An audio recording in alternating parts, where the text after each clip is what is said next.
Hi everyone. Today I am going to share part 2 of the instruction manuals for people topic. If you haven't listened to part 1 yet, please go back and do that as I share, what having a manual on people even means and how it shows up in your life. And I think it would be really good for you to listen to that one first before going into part 2.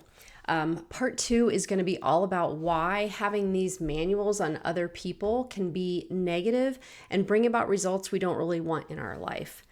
I will share how this applies to parents or bosses out there because it's looked at a little bit differently. And lastly, and most importantly, I'll be sharing how to let these manuals go if that is what you decide that you would like to do.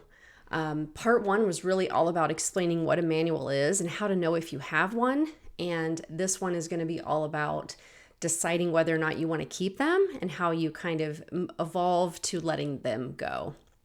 So I thought about this, and I think that I will start by sharing a couple more examples of what it looks like to have a manual on others. I did that in part 1, but I think hearing examples of how it shows up is really the way to show you examples of like how this could be happening in your life. And I think it really helps to see it illustrated in the lives of others. And then maybe it will help you go a little deeper to decide if you have manuals on people in your life. So, I have done a lot of work on recognizing and letting these manuals go on people in my life or even people I don't know. But I will tell you that even after you would do a lot of the work on yourself with this, like there's always still a chance that this could pop up. And it's just really good to have an understanding of what this looks like so that you can have your eyes wide open and you can live with your life with intention. I don't think we consciously go about our life noticing the amount of expectation and judgment that we place on other people. So we have to really be intentional to watch for how this shows up in our lives and who we're doing it with. Manuals can be very simple and they can be complex, detailed versions that would be pages upon pages long.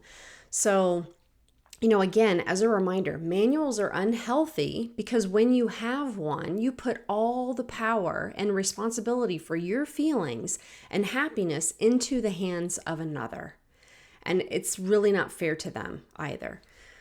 So this first example I'm just going to share with you is how it could be someone that you don't even know at all, that you have a manual on them. So these could just be anyone out in the world that maybe you come into interaction with. So let's just say I'm out in public and I'm at a restaurant and someone nearby me is speaking very loudly and voicing an opinion that I don't really align with. I can't help but hear them, right? So my primitive brain is going to throw up all sorts of judgment and it's going to develop thoughts that this person is wrong.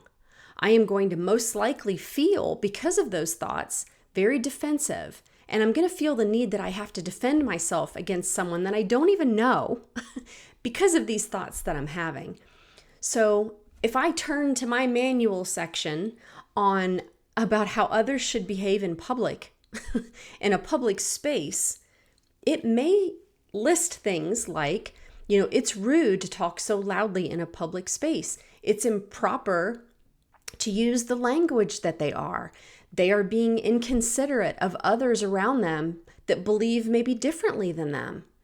And I might even think they should leave as they are being a disruption.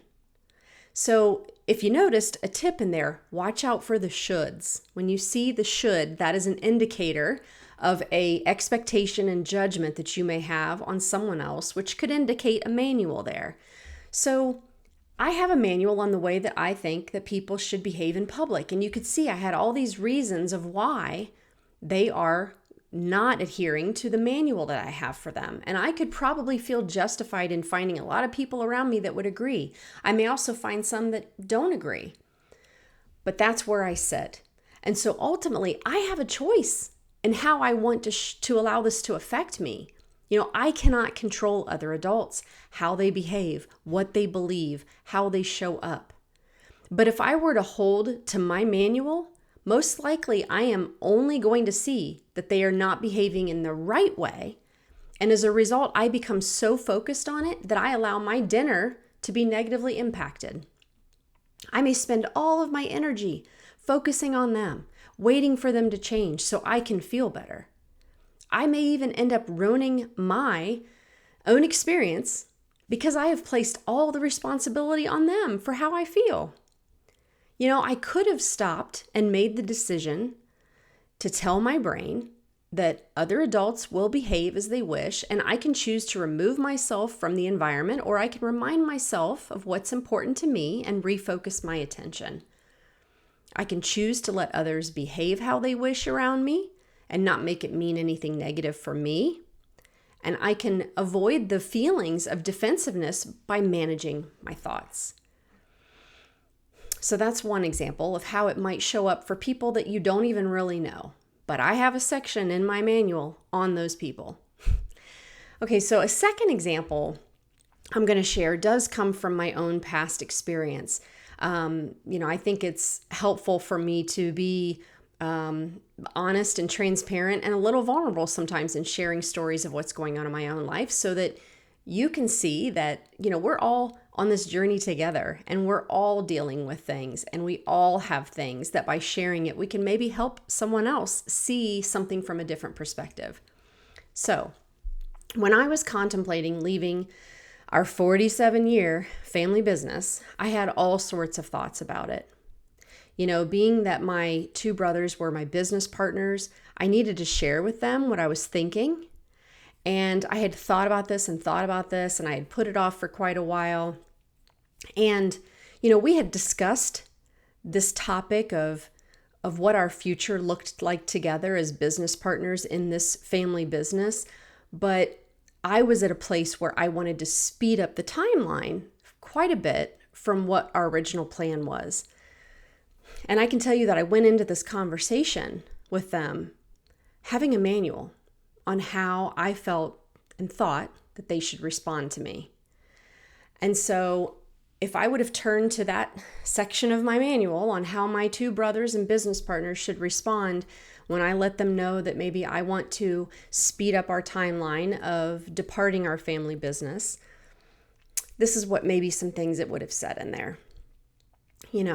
They should understand where I'm coming from.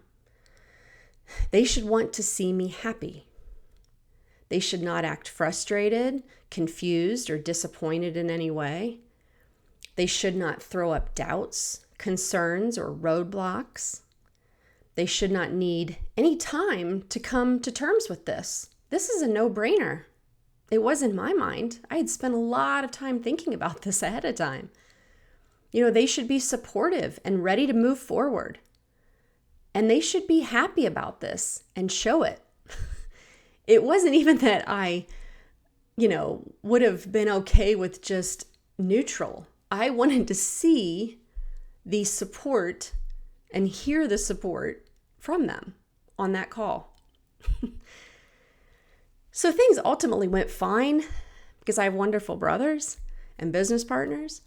But now looking back, I can see where I was placing all of my power in their hands. I needed them to behave the way my manual stated, or else I was going to feel unhappy. And my brain, my primitive brain, was looking out for any signals and signs that maybe it wasn't what I wanted, this story that I had told myself. And I caused myself a lot of suffering over that, wondering and thinking about everything that was said or, was expressed. This was all a story in my mind that I created. They didn't know anything about my manual on them. And at the time, I didn't realize that I really had one on them either. And it's like when I can stop and look at it from my evolved brain, I'm like, well, of course, this was not something that we've ever experienced together. And so it's uncharted territory for us all. What is the right way to act?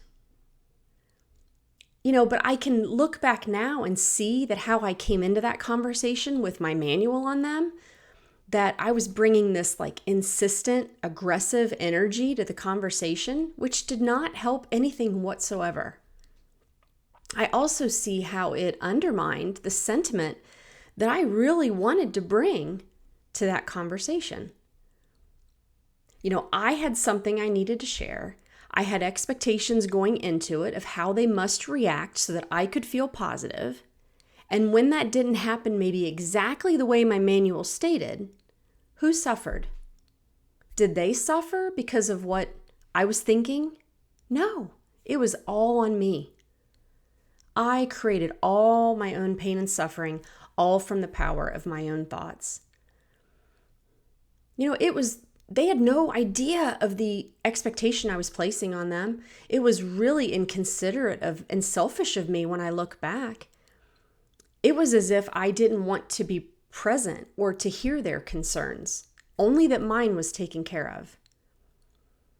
This is what my primitive brain offered me. A manual, a section in the manual for how I believed they should respond to this information. And I was not using my evolved brain to think about it in that moment. It was all stemming from my thoughts, which were creating feelings of uncertainty and this need to control, which when you have that need to control, you can show up very strangely, not authentic and the true version of yourself that you'd want to be. So you can see from these two examples that the problems with manuals is that when we have them, there is constant manipulation and effort to try to control another so that in the end, you can feel better. But nobody wins. Nobody wins in that situation. I cannot control another adult, and there is nothing that they can do to make me be as happy as I want to be. All that power to feel happy starts and ends with me. It's all within me. It is what I choose to think about the other person or their behavior that will give me the thoughts and the feelings and the actions that I take. That's my model that I'm working within. So hopefully you watched part 1 and you started to recognize who you may have a manual on. So what I want to share with you now is how do you let these go if you see that you have a manual on someone and you can see where it's not serving you. So step 1 is to recognize the manuals that you have on others. Give yourself some time to look and see where you have an instruction manual, the different sections on the different people, and start to write those out. What comes up for you? What are you seeing? Awareness is the first step. Once you see those, step 2 is to create your own personal operating manual on yourself. I mean, think about this. Most of us have a hard enough time managing ourselves emotionally. But what do we try to do? We try to control others in the process. It's crazy. It's very ineffective and frustrating for everyone. So ask yourself, what rules do you have for yourself, your behaviors? What would your manual be on yourself that captures how you really want to show up in the world? Spend more time focusing on you rather than everyone else. And then step 3, allow yourself to explore why you want people to behave differently, why you wish that they would believe differently, voice their opinion differently, show up differently. Most likely, if you're honest with yourself and you think that if the other person changes their behavior, you will feel better, that's probably what's at the heart of it. But again, we know the truth that if another person's behavior does not control how we feel, it is our thinking that affects how we feel. So notice when someone follows your manual that you might make it mean that they care about you or they love you, and as a result, you feel happy. But when they don't follow your manual, you might make it mean something negative and you feel bad. This is a false story your brain has created and believes, but you have the power to choose to let it go. And the last step, step 4, take responsibility for how you feel. 100% of the time. I promise you, this is such an empowering way to live. You will find that you create better results in your life, and you don't let insignificant things affect you. You choose how you want to respond to things that are concerning to you. You aren't blaming them. You are deciding what you want to make it mean and what you want to do about it. Now, this does not mean that you stay in relationships that are harmful or not serving you well. You need to do what is needed to protect yourself. What it does mean, though, is that you realize that only you are responsible for you, and when you believe this, you will not stay around waiting for someone else to change so you can feel better. I'm telling you, we all do this, and it's so subconscious. So this is all about recognizing it and realizing what role it's playing in your life. Now, I said I was going to mention when you're a parent or a boss, it's looked at a little bit differently. So you will have expectations of your children or say your employees. And this is not having a manual. That's not what I'm talking about here. When you set clear expectations for your children or your employees and you have clear consequences for when they are not met, what will happen? You will not be emotionally hurt when they fail to meet them. You will know if you are placing a manual on someone if you become emotionally affected by their behavior. So it's, as a parent or a boss, we would ideally be coming from a clean space with neutral emotion. It's not about us. It is all about the child or the employee understanding what is expected and then whether or not they choose to complete that. So can you see the difference in where the emotion comes from? This was a big thing for me because looking back, I can see many times that I did have an operating manual on my children, and it became a very unhealthy environment. I created that by having a story of what it meant if they did not follow my direction. I made it very emotional and upsetting to me. For example, if I told my son to clean his room every week and remove all the trash, or else there'll be this consequence, that is much different than me saying, if you don't clean your room, it makes me feel that you don't love me. And I'm not too proud to say that I have some of that, those moments where I went there. And it's really emotional blackmail, and it's not a healthy way to manage your children or people. So if you find yourself showing up that way with your parenting, it might be a good idea to think about that a little more deeply. How do you come when you give your children direction? Do you tie the result to you emotionally, or do you come from a clean space where it's just neutral and you're showing and guiding them? Or are you tying it to how you feel? I got caught in that trap. So, to summarize, you can make all the requests you want, but you do not have to hang your emotional happiness on their compliance. When we do that, we really make ourselves crazy and we act like a crazy person and we lose all sense of control. So consider letting go of all the strings being attached. You can make requests of anyone you wish, but just know you cannot control another adult. Yes, you may end up deciding to do some things that you really didn't want to do, but this is what allows you to have authentic, meaningful relationships with others. You can let them be who they are, and then you can decide how you want to respond. What could your life look like if you gave up all the manuals and expectations on others? What if you spent your time focusing on what you want and how what you want to show up as your authentic self? You may just find that when you let go of all the manuals on others, you allow people around you to do what they genuinely want to do rather than complying out of obligation. And that is what allows relationships to flourish and blossom into the amazing experiences that you probably never even knew could exist. So that's it. That's everything about manuals, about having manuals on other people. So go back and write down the 4 steps and try implementing this in your life. I promise you, it will change everything about your relationships for the better. Just allow yourself to even go there and think about it. Allow yourself to see the manuals that you might have on others. Check out those steps and spend a little bit of a time there. It will be worth it, I promise you. All right, so as always, please like and share if you found this information helpful. And you can learn more about the support that I offer at lifecoachingwithcarissa.com. And lastly, thank you for any followers I have doing this work, because I am telling you, as an example, it is so worth it to discover a life that you never dreamed was possible by managing your thoughts, which drives your feelings and drives your actions and gives you the results that you get in your life. All right, take care, everyone. Have a wonderful week ahead. Bye-bye.